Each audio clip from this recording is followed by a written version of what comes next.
सभी का स्वागत है। आप देख रहे हैं केसरिया न्यूज और मैं हूं आपके साथ कुसुम। छत्तीसगढ़ में विधानसभा चुनाव में भारतीय जनता पार्टी की जीत ने सबको चौंका दिया है।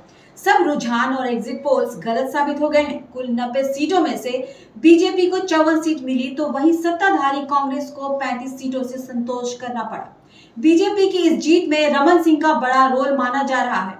अब विधानसभा चुनाव के बाद जहां लोकसभा चुनाव पर सबकी नजरें हैं, उसी बीच पूर्व सीएम डॉक्टर रमन सिंह फिर सुर्खियों में हैं। छत्तीसगढ़ में भारतीय जनता पार्टी ने चुनाव जीतकर सबको चौंका दिया है। कुल 90 सीटों में से बीजेपी को 54 सीटें मिले तो वहीं सत्ताधारी कांग्रेस को 35 सीटों से संतोष करना पड़ा। बीजेपी की इस जीत में रमन सिंह का बड़ा रोल माना जा रहा है। डॉक्टर रमन सिंह एक बार फिर सीएम पद के दावेदार हैं। उनका ट्रैक रिकॉर्ड 3 बार सीएम की कुर्सी संभालने का अनुभव और राज्य के बारे में उनकी समझ इसकी बड़ी वजह है। पूर्व सीएम रमन सिंह ने वो दौर भी देखा जब लगातार लोग उनको पूछना तक बंद कर दिया था, लेकिन इस चुनाव में जिताऊ उम्मीदवार की तलाश का जिम्मा उनके कंधों पर ही था, जिसे उन्होंने बखूबी निभाया भी। रमन सिंह शुरुआत में गरीबी लोगों का फ्री में इलाज किया करते थे। अपने कार्यकाल में रमन सिंह ने राशन वितरण, हेल्थ केयर के लिए काफी काम किया था। उद्योगीकरण पर भी उन्होंने जोर दिया था। इसी वजह से साल 2008 और फिर 2013 में वो दोबारा सीएम बने थे।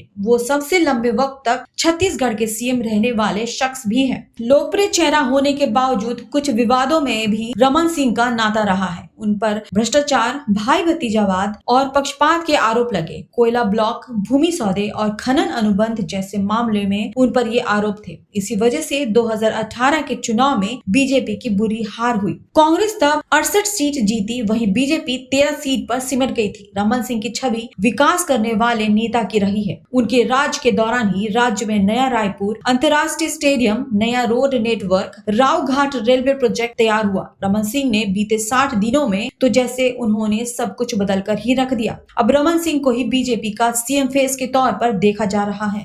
बीजेपी के पास छत्तीसगढ़ में रमन सिंह जितना दूसरा कोई मजबूत चेहरा नहीं है। साथ ही रमन सिंह की आम जनता के बीच अब भी छवि चावल वाले बाबा की है। उनकी राशन वितरण पॉलिसी को कई राज्यों ने अपनाया था, तबकि केंद्र में कांग्रेस सरकार ने भी इसकी तारीफ की थी। अब रमन सिंह फिर से राज्य के सीएम बनेंगे या नहीं, ये देखने वाली बात होगी। लेकिन चर्चा यही है कि बीजेपी को फिर सत्ता दिलाने में रमन सिंह के रोल को नजरअंदाज नहीं किया जा सकता है।